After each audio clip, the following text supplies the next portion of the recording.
কতক্ষণে পৌঁছাবে সেটা কিন্তু একটা গুরুত্বপূর্ণ ব্যাপার। আমরা একদম ভোর রাত থেকে, বিশেষ করে গতকাল থেকে আমাদের সহকর্মীরা বিভিন্ন পয়েন্টে অবস্থান নিয়েছেন।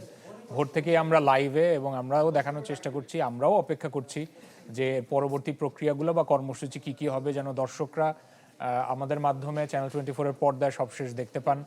আমরা যে নিউজ রুমে অবস্থান করছি, যে নিউজ স্টুডিওতে, এটা একটা ওপেন একটা ফ্লোর, সেখানেও আমাদের আরও কর্মী যারা রয়েছেন তারা কাজ করছেন। একরকম যাওয়া আসার মধ্যেই পুরোটা প্রক্রিয়া ধরে ব্যাপারটা এগোচ্ছে। মনে যেগুলো প্রশ্ন ছিল সেগুলো উত্তর প্রায় হয়ে গেছে, কিন্তু এখন একটাই প্রশ্ন, সেটা হচ্ছে কখন মঞ্চে উঠবেন কখন। এবং আরেকটা খবর নিশ্চয়ই আমাদের অনলাইনে দর্শকরা দেখতে পাচ্ছেন যে তারেক রহমানের স্ত্রী জুবাইদা রহমান এবং কন্যা জাইমা তারা এরই মধ্যে বাসায়, গুলশানে যে বাসাটা ঠিক করা হয়েছে তারেক রহমানের জন্য, সেখানে তারা চলে গেছেন। ফলে এই গাড়ি বহরে তারা যোগ দেননি। তারেক রহমান এসেছেন তার দলের নেতাকর্মীদের সাথে বাসে করে।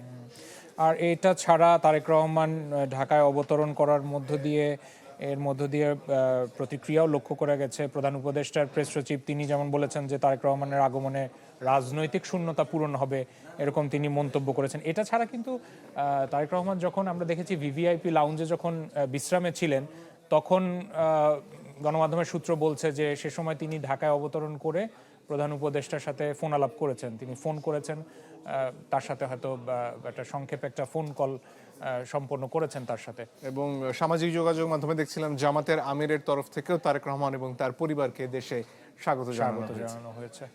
সব মিলিয়ে রাজনৈতিক ঐক্য, রাজনৈতিক একটা সম্প্রীতি, সেটাই সবাই প্রত্যাশা করেন এবং সেটাই আমরা দেখব বলে সবাই মনে করি।